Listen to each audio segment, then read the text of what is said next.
자, 여러분 7주차의 또 강의 시작하겠습니다. 오늘은 지난 시간에 이어서 지난 시간에 해외 시장 진출 방법 중에 가장 낮은 단계의 방법 수출을 이야기했죠. 그리고 그 수출이 한국사에서 일어나게 된 어떤 과정에 대해서 우리나라의 노동집약적인 산업에서 산업이 태동하고 근대화하는 과정과 연계해서 간접 수출, 직접 수출이 일어난 그런 배경을 설명을 했던 것 같아요. 충분히 여러분들이 이해했으리라고 생각하고 오늘은 해외시장 진출 방법 중에서 계약에 의한 방법을 한번 이야기해 볼까 합니다. 자, 해외시장 진출 방법 중에 계약에 의한 방법. 자, 해외시장 진출 방법. 엔트리 모드죠. 엔트리 모드.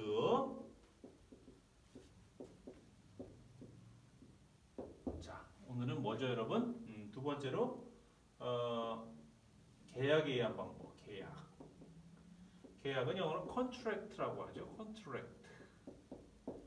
이 계약 방식으로도 해외 시장에 진출을 하겠구나라는 거예요. 근데 이 계약에 의한 방법은 여러분 여러 가지가 있는데 한번 종류부터 한번 써볼까요? 여러 개가 있는데 보통 가장 유명한 게 라이센싱, 그죠? 라이센싱에 의한 방법도 계약에 의한 방법으로 해외 시장에 진출하는 것이더라라는 거고, 그 다음에 프랜차이징,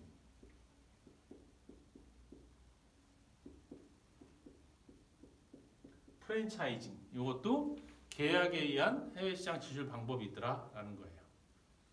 그 다음에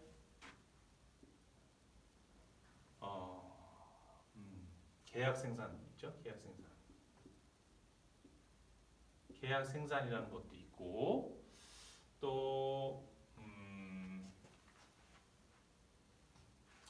뭐가 있을까? 턴키 방식이라는 것도 있어요. 턴키. 또 경영관리 계약도 있네.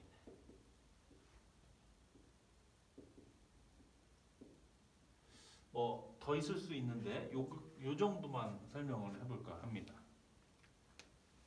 자, 우선 여러분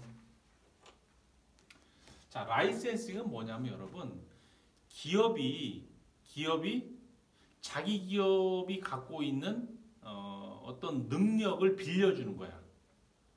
그러니까 기업의 경영 자원, 그 기업이 갖고 있는 자원은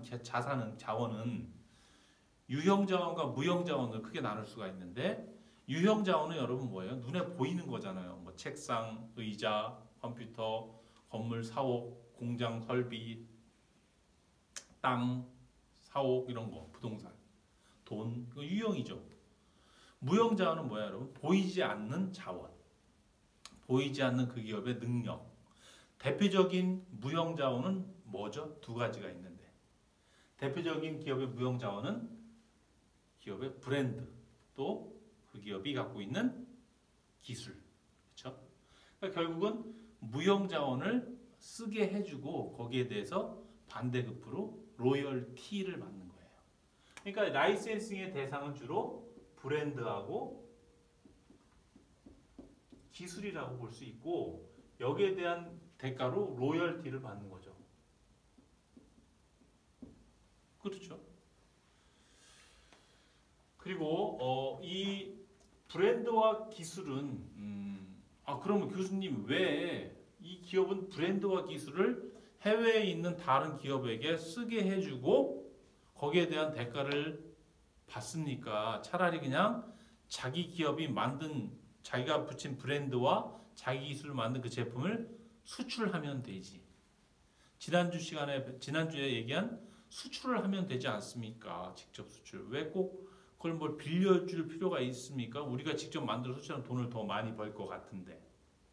그렇죠? 맞는 말이죠. 그렇지만 이렇게 라이센스를 해서 나가는 경우는 수출하는 것보다 차라리 그냥 얘를 빌려주고 로얄티를 취하는 것이 훨씬 더 합리적이고 이득인 경우에, 혹시 교수님이 1, 2주차, 3, 4주차에 설명하는지 모르겠지만 버드와이저 맥주를 설명해서 예를 들었을 것 같은데 버드와이저 맥주를 미국에서 생산해서 국내에 유통하고 하는 과정을 보니까 물류비가 더 많이 나온다는 거죠. 제품 가격에 물류비, 그다음에 유통망 개척비 이런 걸 생각해 보니까 수출이 너무 힘든 거야.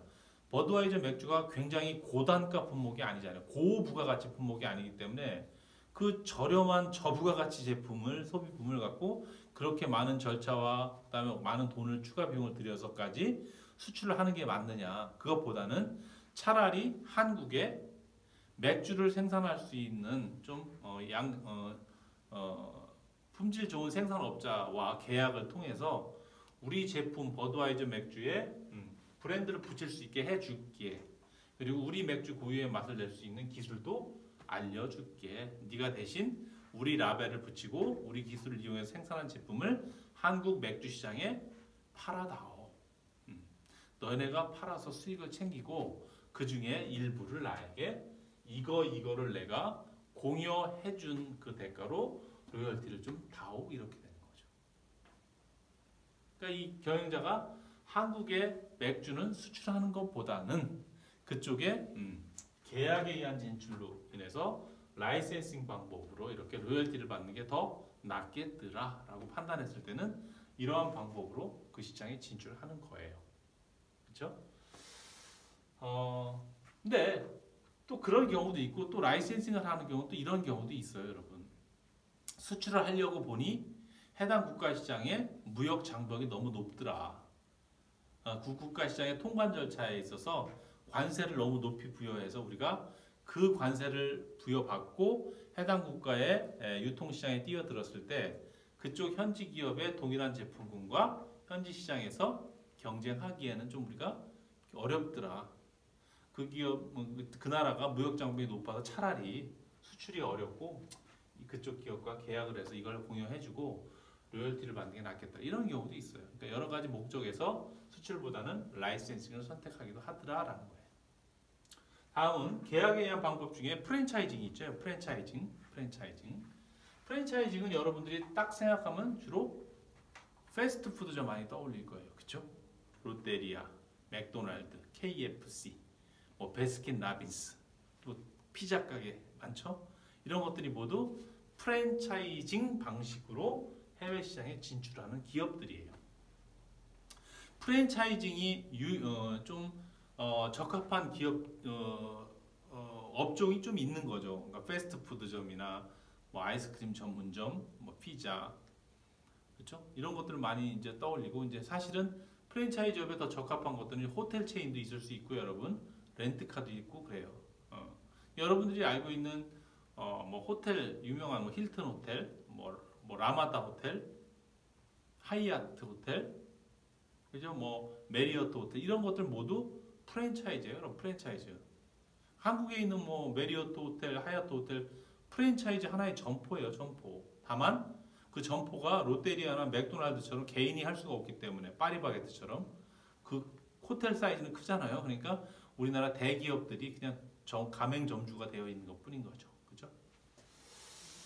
그게 프랜차이징이다라는 거예요. 프랜차이징의 특징은 뭐예요, 여러분? 가맹 본사와 가맹 점주로 나뉘는데 본사에서는 기업 운영 방식, 그러니까 상권 분석이라든지 기업 운영 지침, 일반적인 기업 운영 지침, 마케팅을 전담해주고 그다음에 경우에 따라서 원료 공급이나 제품 공급을 맡아주는 거고 현지 지점에 대한 실물 자본 투자는 누가예요? 가맹 점주가 하는 것이죠. 그리고 그 가맹점에서 발생하는 이익분에 대해서는 계약에 의해서 쉐어하는 구조죠.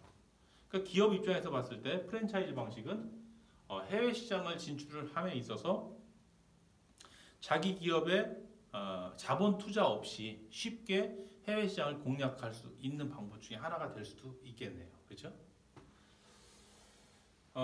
다음에 그래서 이제 뭐 프랜차이징은 뭐 또 이제 깊이 들어가 보면은 프랜차이즈 본사가 진출한 해외 시장 각 점포와 다이렉트로 계약을 하기도 하고요, 여러분. 또 너무 많은 점포를 본사 차원에서 그 개개의 점주들과 이렇게 계약하는 게 번거롭다. 그럴 경우에는 해당 국가 시장에 우리 이 프랜차이즈 본사를 대표하는 대표 계약자를 만들어서 그 사람을 마스터라고 해서 마스터 프랜차이즈 계약을 하고 그 마스터 프랜차이저가 그 나라에서의 점포에 대한 모든 계약권을 갖는 그런 식으로 마스터 프랜차이즈 계약을 하기도 합니다. 자, 세 번째는 생산도 계약을 할 수가 있겠구나라는 거예요. 계약 생산 방식. 이 계약 생산 방식은 가장 쉬운 게 뭐냐면 여러분 이런 거죠. 여러분 OEM 들어보셨죠? OEM. 오리지널 이퀴프먼트 매뉴팩처링.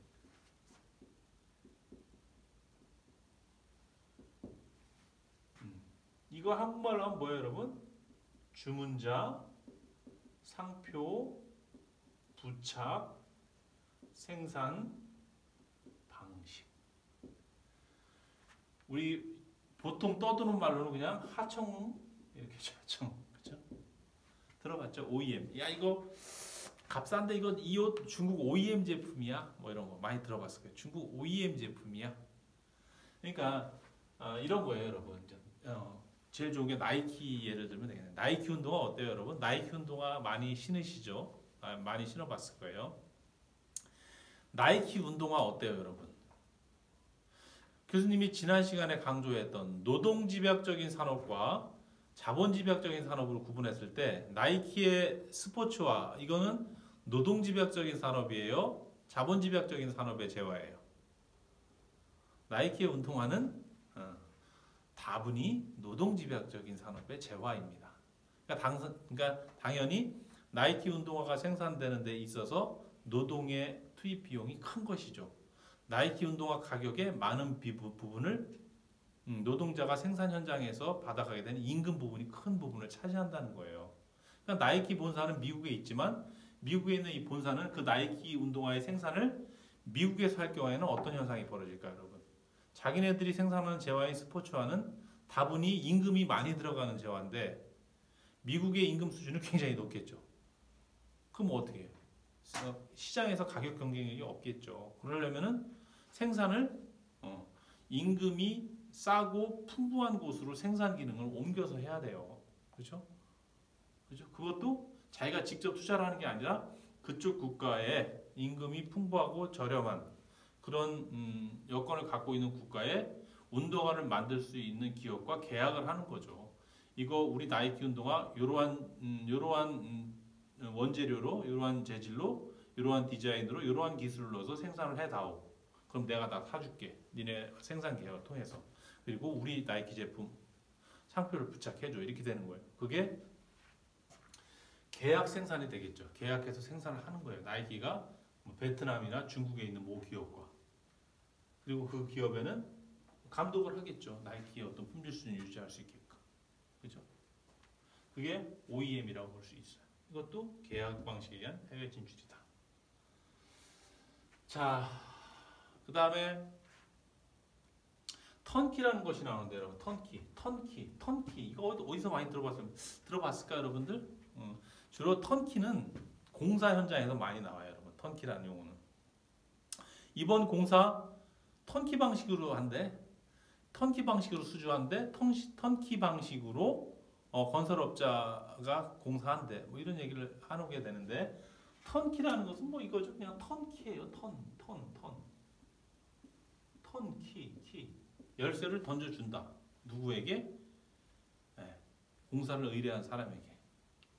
이거는 보통 공사 현장에서 여러분 건물을 져요. 그러면 이제 기초공사는 어느 기업에서 하고 너네가 하고 계약해서 하고 뼈대 공사는 누가 하고 안에 내장 공사는 누가 하고 겉에 토목 공사는 누가 하고 이렇게 해서 나눠주는데 그게 아니라 일일이 신경 쓰기 힘드니까 턴키 방식으로 일괄적으로 내가 필요한 조건을 싹 맞춰서 네가 다 알아서 해서 나한테 내가 쓸 수 있게 키만 던져줘. 이게 턴키 방식이에요. 일괄 계약하는 거죠. 근데 이게 왜 해외 시장 진출 방법으로 들어갔느냐 하면 이런 거예요. 이 턴키 방식이 해외 시장 진출 방법으로서 이야기되는 건 프렌트 공사 수출을 말해요. 프렌트 공사 수출. 플랜트는 뭐예요, 여러분? 설비죠, 설비. 특히 해당 국가의 사회 간접 자본 시설, 아까 SOC 투자.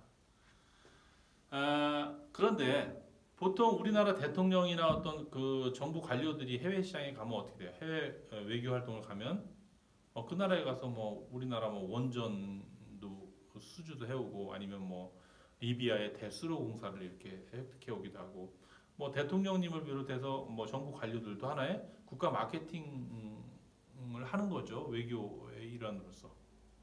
그랬을 때 주로 이런 굵직한 큰 공사들이 있죠. 플랜트 같은 경우도 수출을 한다고 그래요. 우리가 수주해오면 수출하는 거죠. 보통 턴키 방식으로 이렇게 하게 됩니다. 경영관리 계약이라는 것은 이거예요. 그 해당 기업의 경영을 계약에 의해서 다른 누군가에게 이거 위임해 준 거예요. 나 대신 이걸 우리 회사 좀 경영해 줘 이렇게 되는 거죠. 그런 경우가 어떻게 있을 수 있을까요, 여러분? 크게 두 가지로 나뉘는데 이 프랜차이징 계약을 하면서 경영관리 계약을 같이 하기도 해요. 어디에서? 호텔업에서. 힐튼 호텔, 메리어트 호텔, 하얏트 호텔 같은 데 어떨까요, 여러분? 본사에서 뭐 롯데리아나 파리바게뜨나 뭐 이렇게 베스킨라빈스 아이스크림점 이런 거 내줄 때는 그냥 점주에게 교육하고 이렇게 하고 이제 감독을 하는 거로 끝나지만 큰 호텔은 어때요, 여러분? 그거하고는 좀 다른 점포잖아요. 같은 하나의 가맹점주라도 사이즈가 다르잖아요. 그리고 호텔이라는 것은 서비스업, 대인 서비스를 하는 그런 업종 중에 최정점에 있는 거죠. 서비스의 수준이. 그러니까 가맹점주가 예를 들어서 우리나라 뭐 하얏트, 힐튼, 그다음에 뭐 메리어트 호텔 가맹점주가 어느 기업인지 모르겠지만 그렇게 가맹점을 내줬을 때 과연 우리 하얏트에서 메리어트에서 이제까지 지켜온 명성을 유지할 수 있는 서비스를 한국의 가맹점주가 우리처럼 할 수가 있을까라는 의문점을 갖게 되죠. 그러면서 일반적으로 유명한 호텔 체인 같은 경우는 가맹점을 해외에 내주면서 거기에 지배인이 됐든 아니면은 뭐 경영 관리자가 됐든 자기 기업에 파견을 내보내요. 경영. 자기들 메리어트 호텔에 이제까지 명성을 쌓아왔던 호텔 품질 수준을 이 가맹점주가 유지할 수 있게끔 그 문화를 그대로 서비스 정신을 유지할 수 있게끔 그렇죠? 그런 필요성에 의해서 반드시 경영에 참여할 수 있게끔 계약을 같이 하게 되는데 그게 경영관리 계약이 됩니다. 또 하나의 경영관리 계약 같은 경우는 M&A 순간에 발생할 수가 있어요.